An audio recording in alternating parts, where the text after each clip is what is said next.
everyone, Daniel here from the Next Issue Podcast. On today's video, I'll be doing a review for Dark Crisis on Infinite Earths number 7, the conclusion to the event. If you haven't yet looked, we have a 60-second summary of issues 1 through 6 on the channel. Make sure to go check that out. That'll get you all caught up or refresh your memory because it has been a little while since we got a Dark Crisis proper issue. We got a few one-shots in there, but yeah, let's talk about the creative team, then we'll get into the review. This is written by Joshua Williamson with art by Daniel Sampere, Jack Herbert, Giuseppe Camuncoli, Cam Smith, and Rafa Sandoval, Alejandro Sanchez, Alex Guimaraes, and Romulo Fajardo Jr. on colors. Matt Herms Matt Herms also on colors, and letters by Tom Napolitano. The great darkness is defeated, but the final war has just only begun. The remaining heroes and Deathstroke's Dark Army, who will be left standing, the Justice League and the Infinite Earths, have returned, but at what cost? Do not miss the shocking conclusion that launches the DCU into 2023. So I'm going to start with, and this is something I've talked about a little bit in the past few reviews. I don't know exactly what happened with the delays, maybe a change in direction for this event, um, but the overall handling of the release and all that stuff, it was very messy. I think this is unfortunately one of DC's stumbles when it comes to big events like this. I'm sure, like I said, I know there's a lot of stuff that maybe went on behind the scenes. So yeah, that made this, as a comic reader and experience, that makes this difficult. It makes it hard to keep up with everything when there are like these unexpected one shots and just. But let's get into the actual issue and the conclusion to the story.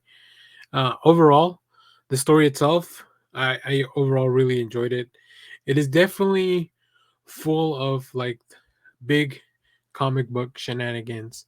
But that's kind of what I was signing up for when I was reading a book that has the word crisis in it.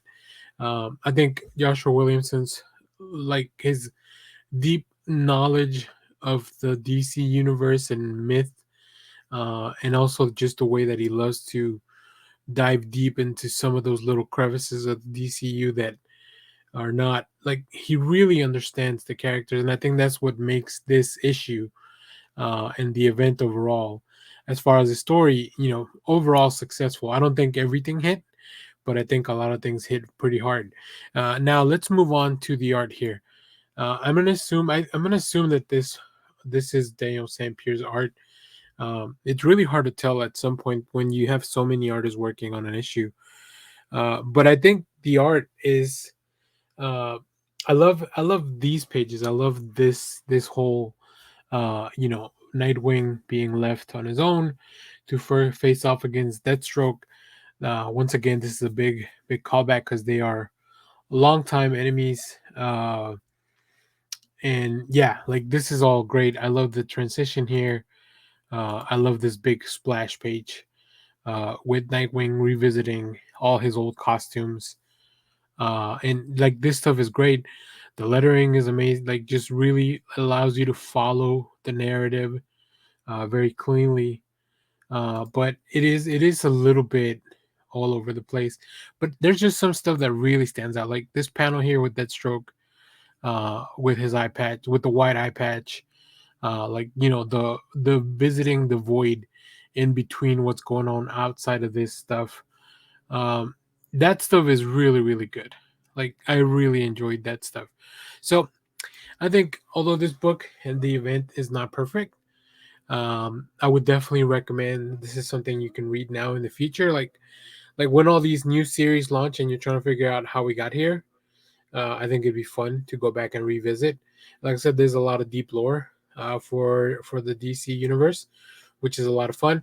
There's a lot of characters that are explored and that I wish we had more time with. The one shots that are related to the Justice League are pretty interesting and very entertaining. I really love those kind of like Elseworld feel type of stories, but they're really actually connected to all this stuff.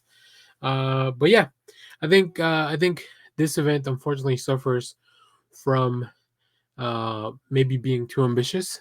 And like I said, there's definitely something happened behind the scenes that DC decided to change direction and pivot. But who knows? Maybe we'll know in the future what happened. But that's really my main caveat. Like this was the way we got here was pretty messy, but now we're here ready to relaunch in 2023. So I really recommend this. There's a lot of really good stuff in all these issues.